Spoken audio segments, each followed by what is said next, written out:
Hi friends, welcome back to my channel. ఈరోజు గోధుమ పిండితో ఖజూర్ బిస్కెట్స్ని ఎలా చేసుకోవాలో చూపించబోతున్నాను.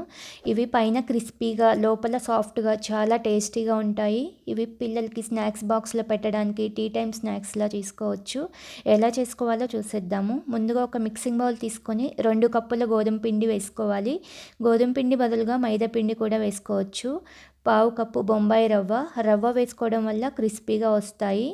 పావు కప్పు కొబ్బరి పొడి, హాఫ్ కప్పు పంచదారకి బదులుగా పంచదారని మిక్సీ పట్టి పొడి చేసుకొని వేసుకోవచ్చు. చిటికెడు ఉప్పు, హాఫ్ స్పూన్ యాలకుల పొడి, 2 స్పూన్స్ నువ్వులు, 1 స్పూన్ సోంపు. ఈ బిస్కెట్స్లో సోంపు ఫ్లేవర్ చాలా బాగుంటుంది.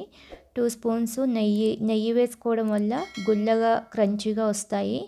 నెయ్యిని రఫ్ చేసుకుంటూ పిండికి బాగా పట్టించాలి. కొద్దిగా పిండిని చేతిలో పట్టుకొని చూస్తే ముద్దలాగా అవ్వాలి.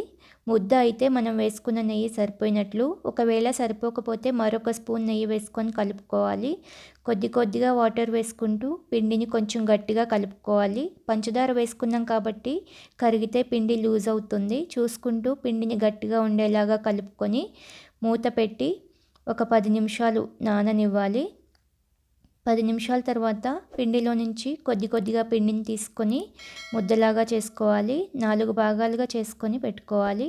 ఒక్కొక్క పిండి ముద్దని తీసుకొని చపాతీ పీట మీద పెట్టి కొంచెం మందంగా రోల్ చేసుకోవాలి.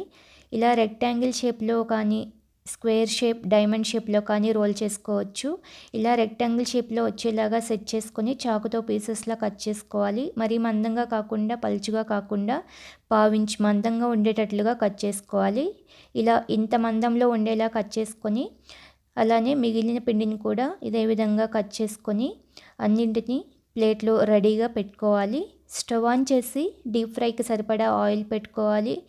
ఆయిల్ మీడియంగా హీట్ అయ్యాక ఒక్కొక్కటి స్లోగా ఆయిల్లో వేసుకోవాలి. ఆయిల్కి సరిపడన్ని వేసుకొని వేసిన వెంటనే కదపకుండా ఒకవైపు ఫ్రై అయిన తర్వాత మరోవైపుకి టర్న్ చేసుకోవాలి. ఇవి వేగడానికి కొంచెం టైం పడుతుంది. హై ఫ్లేమ్లో వేయించుకుంటే పైన కలర్ వస్తాయి, లోపల సరిగా ఫ్రై అవ్వవు.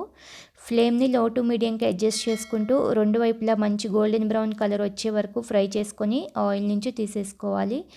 అలానే మిగిలిన బిస్కెట్స్ని కూడా ఆయిల్కి సరిపడా వేసుకొని మంచి కలర్ వచ్చాక ఆయిల్ నుంచి తీసేసుకోవాలి. అంతేనండి, ఖజూర్ బిస్కెట్స్ రెడీ.